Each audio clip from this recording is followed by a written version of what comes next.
Imagine uma companhia que, há poucos anos, estava tecnicamente quebrada. Uma empresa com 2,4 bilhões de reais em dívidas, pedido de recuperação judicial protocolado e o nome de um dos maiores impérios em ruínas do Brasil colado à sua história. Agora imagine que, em 2025, essa mesma empresa registrou um EBITDA recorde de 6,5 bilhões de reais, um crescimento de 66% em apenas 12 meses, que reverteu prejuízos e entregou lucro líquido de 1,16 bilhão de reais. Que opera hoje o maior parque termoelétrico a gás natural da América Latina e controla ativos estratégicos de gás no Maranhão e no coração da Amazônia. Essa empresa existe. Ela se chama Eneva. Seu código na bolsa é ENEV3. E a pergunta que não quer calar é: o que aconteceu entre o abismo e o topo? Este não é um conto de fadas corporativo. É a história real de uma companhia que escapou da morte e agora está no centro da guerra pelo futuro energético do Brasil. Mas para entender o jogo, é preciso recuar no tempo. Para entender a Eneva, primeiro é preciso olhar para o Brasil e entender seu calcanhar de Aquiles energético. Durante décadas, o país dependeu como poucos das águas. Hidrelétricas gigantescas, rios caudalosos, uma matriz que parecia inesgotável. Mas a natureza sempre cobra seu preço. Em 2001, veio o primeiro grande susto, o apagão. O governo racionou energia. A economia andou para trás. E uma certeza ficou: o Brasil não podia mais depender exclusivamente das chuvas para manter suas luzes acesas. Ali, naquele trauma nacional, começou a nascer uma janela de oportunidade. O país precisava diversificar sua matriz. E uma fonte, até então subestimada, começou a ganhar força: o gás natural. Mas havia um problema óbvio. O Brasil não produzia gás suficiente para abastecer suas próprias térmicas. Quem fosse apostar nesse segmento precisaria, antes de tudo, encontrar o gás, extraí-lo, transportá-lo e transformá-lo em eletricidade. Uma cadeia inteira, complexa, cara. E foi justamente aí que um visionário polêmico decidiu entrar.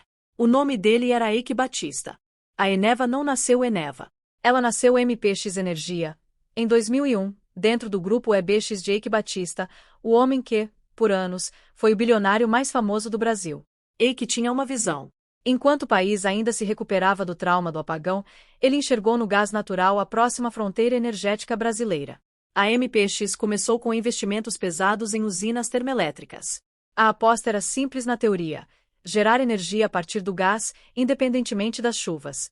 Em paralelo, outra empresa do grupo, a OGX Maranhão, mergulhava na exploração de gás natural na bacia do Parnaíba, no Maranhão. A ideia era ousada: integrar a produção do gás diretamente com a geração de energia. Um modelo que, anos depois, seria chamado de Reservoir to Wire, do reservatório ao fio. O problema é que, entre a visão e a execução, existe um abismo. E o império de Eike começou a ruir antes que esse plano pudesse se concretizar. Em 2013, a crise do grupo EBX explodiu. A OGX, joia da coroa do império, afundou em dívidas bilionárias. A MPX, arrastada pela turbulência, viu suas ações despencarem. Eike deixou a presidência do conselho. O nome MPX precisou ser trocado às pressas para Eneva, numa tentativa de se dissociar do sobrenome que, de ativo valioso, virara sinônimo de risco. Só que a crise estava apenas começando. 12 meses depois, a bomba explodiria. Enquanto a crise societária consumia os holofotes, algo silencioso acontecia nos bastidores. Lá no interior do Maranhão, a mais de 300 quilômetros de São Luís, a Eneva continuava perfurando. Na bacia do Parnaíba, os campos de gás natural começavam a responder. E, ao lado deles, subiam as chaminés das termoelétricas do Complexo Parnaíba. Era um modelo integrado como o Brasil jamais tinha visto. A Eneva não comprava gás de terceiros para gerar energia. Ela mesma explorava, extraía e produzia o gás, e, a poucos quilômetros dali, o queimava em suas próprias usinas para gerar eletricidade. Do reservatório ao fio. Sem intermediários. Sem depender da Petrobras para o suprimento. Sem correr o risco de ficar com uma usina parada porque o gás não chegou. Isso significava controle total sobre a cadeia. Previsibilidade de custos. E, acima de tudo, independência estratégica. Em teoria, era genial. Na prática, era um desafio monumental. O investimento era pesado. A infraestrutura de exploração em regiões remotas, cara. O risco exploratório, real. E a pergunta que o mercado fazia era direta: será que essa aposta bilionária no interior do Brasil fazia sentido? Ou seria só mais um capítulo de um império em colapso? A resposta veio rápido. E foi devastadora. 9 de dezembro de 2014. Uma data que ficou gravada na história da Eneva como o dia em que tudo poderia ter acabado. A companhia protocolou na Justiça do Rio de Janeiro um pedido de recuperação judicial. 2,4 bilhões de reais em dívidas. Sim, bilhões. A Eneva admitia publicamente que não conseguia honrar seus compromissos. As ações despencaram 34% em um único dia. O mercado entrou em pânico. Analistas correram para escrever obituários corporativos. Afinal, a empresa carregava o DNA do Grupo X de Eike Batista, e o Império X já era sinônimo de ruína. Naquele momento, a Eneva operava ativos reais. O gás do Parnaíba fluía. Mas a estrutura de capital estava quebrada. O endividamento herdado da era Eike era insustentável. A companhia ficou sob intervenção judicial. Cada movimento precisava ser aprovado por credores e juízes. Um passo em falso, e o desfecho seria a falência pura e simples. Era o fundo do poço. Mas, como dizem nos mercados, é na escuridão total que se enxergam as melhores oportunidades. E foi exatamente ali que novos capitães entraram no comando do navio. Aos olhos do público, a Eneva era só mais uma empresa em recuperação judicial. Mas, nos bastidores, o movimento silencioso estava em curso. O BTG Pactual, um dos bancos de investimento mais agressivos do Brasil, entrou no jogo. Fundado por André Esteves, o BTG enxergou o que poucos viam: ativos reais, operacionais, gerando caixa, sufocados unicamente por uma estrutura de capital quebrada. A reestruturação foi um trabalho de ourivesaria financeira. Conversão de dívidas em participação acionária. Renegociação com credores. Corte de custos. E, principalmente, a construção de uma nova governança, radicalmente diferente do império personalista de Eike. O plano de recuperação judicial foi homologado em maio de 2015. Em junho de 2016, apenas 18 meses depois do pedido, a Justiça encerrou o processo. A Eneva pagou todos os credores trabalhistas, quitou dívidas com pequenos fornecedores e reestruturou o passivo bilionário com os grandes credores. Ela havia sobrevivido. Mas poucos imaginavam o que viria a seguir. Da sobrevivência ao crescimento agressivo. Com a casa financeira arrumada, a Eneva entrou em modo de expansão agressiva. O complexo Parnaíba, no Maranhão, se consolidou como o maior parque termoelétrico a gás natural da América Latina. 6 usinas, Parnaíba 1, 2, 3, 4, 5 e 6. Conectadas diretamente a 15 campos de gás natural nas bacias do Parnaíba e do Amazonas. A empresa diversificou e entrou na exploração de gás no coração da Amazônia, na bacia dos Solimões. Avançou sobre o Mato Grosso do Sul, Goiás. Construiu o Complexo Solar Futura, sua primeira incursão em energia renovável de grande porte. Em 2022, incorporou a Focus Energia, ampliando sua presença para Bahia, Minas Gerais e Rio Grande do Sul. A Eneva deixou de ser uma empresa monobloco do Maranhão. Virou uma plataforma multi-estado, multi-ativo, multitecnologia. Em 2025, a companhia alcançou uma geração bruta de 6.228 gigawatts-hora em um único trimestre, um recorde histórico. Triplicou sua geração no primeiro trimestre de 2026 em relação ao ano anterior. O mercado, que antes a desprezava, agora a observava com respeito. E a Eneva queria mais. Tanto que tentou uma fusão que sacudiria o setor elétrico brasileiro. Olhando de fora, a Eneva parece só mais uma geradora de energia. Mas isso seria subestimar seu modelo de negócios.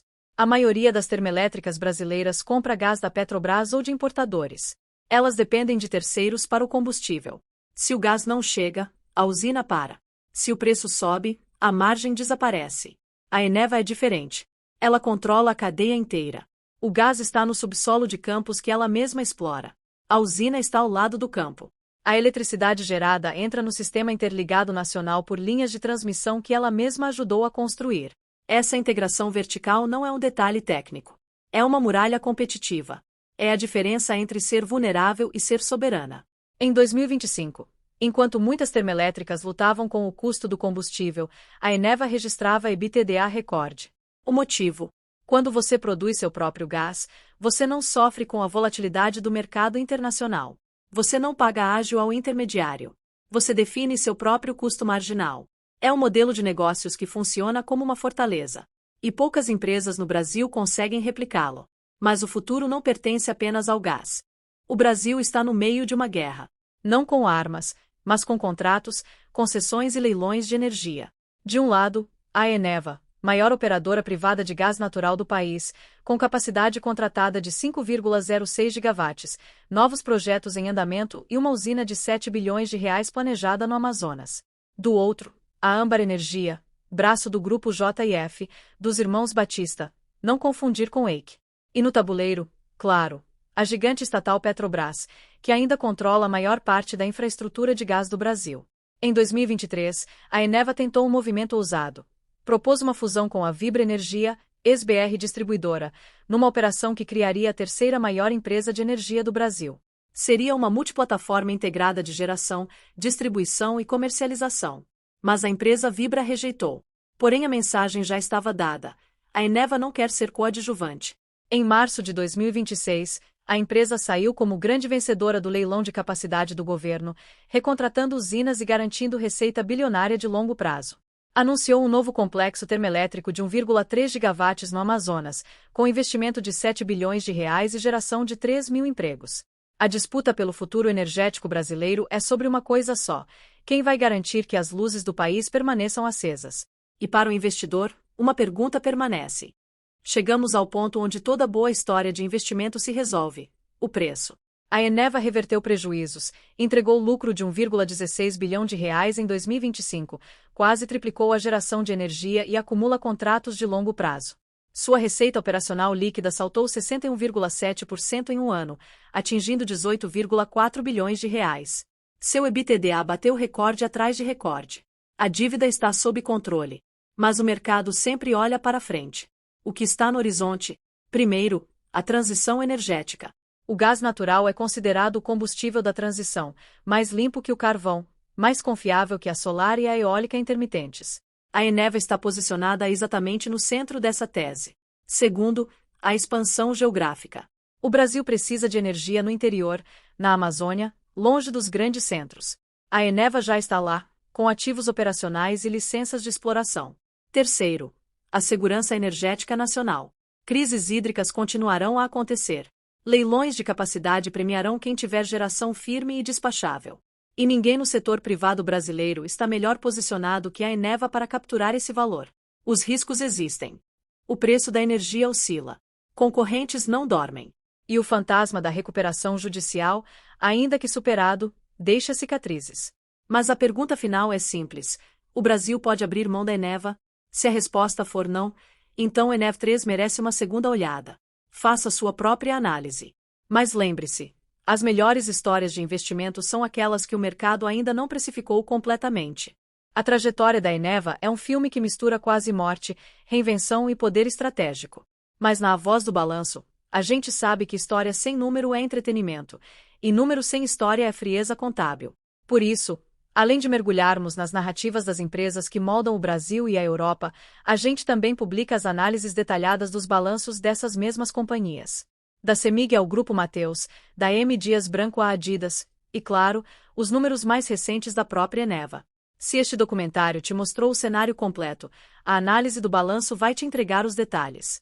E se você quer continuar navegando entre o passado estratégico e o presente financeiro das maiores empresas do mundo, se inscreva no canal, deixe o seu like e ative as notificações. Porque aqui, a Voz do Balanço não conta só de onde as empresas vieram. Ela mostra, todo trimestre, para onde elas estão indo.